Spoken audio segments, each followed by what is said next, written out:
एगो घटना बड़ा मजेदार याद आ गल था, आपके लोग हम शेयर करता नहीं।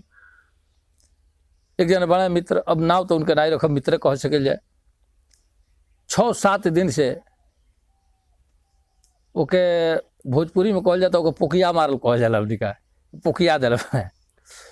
6-7 दिन से समझ ली कि हमार खाइल पियल सगरो काल हो गई बा। कब उनके फोन आ जा, कब हमके डिस्टर्ब कर दे, कोनो भरोसा नहीं है। कलिया अचानक सजिया के भेटा गए हमरा से, ए बुआ ए बुआ ए बुआ, तो हे मारा सुनिए ने कहा है ना चाय पियल जा।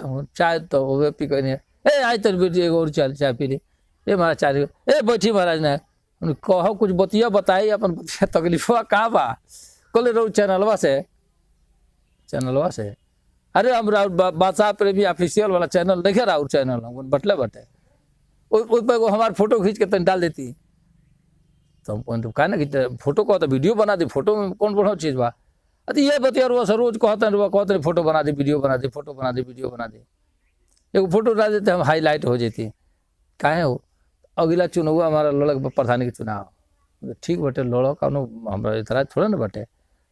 तो फोटोवा डाल देती तो हम हाईलाइट ना हो जाती अपने चैनल पर, तो ठीक बटे पड़ जाए फोटो है क्या करबा फोटो से। लेकिन हाईलाइट खाली आदमी कैसे हुई मरते हमारे फोटो का वीडियो बाटे का जाने कहाँ के लोग देखता है। एक कौन जोड़ी बगतरी गौवा का जबरवा के लोग देखिए, ए महाराज और राम वृक्ष के देखता नहीं, राम वृक्ष यादव जी जो ट्रैफिक पुलिस के बड़ा हड़कंप देवरिया के TSI साहब, अब तो प्रमोशन हो गया बा वहाँ के यादव जी के। तो कहता ना कि राम वृक्ष यादव जी के देखता नहीं, नाली में कूद गए, नाली में कूद गए, वीडियो बहुत हाईलाइट भइल।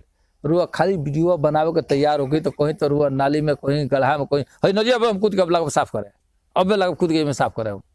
हमरा बताओ कि पब्लिक के देखो हम बहुत सेवा करो, हमारे फोटो खींच के डाल दी। ऐसा दिमाग चाटे वाला लोग दुनिया में, संसार में, सरकार बा एक डेग पर आपके मिल जाई। उनका खाली फोटो डाल दी मोबाइल पर तो हाईलाइट हो जाए, एक खातिर बहुत बेचैन बने। ऐसा के आपो गौर हो, 2-4 आदमी और ही होकर तो हम लोग संपर्क करे प्रयास करो भेजो यही कहते हैं। फोटो उनका डाई और चैनल पर बादशाह प्रेमी ऑफिशियल पर लोग देखी।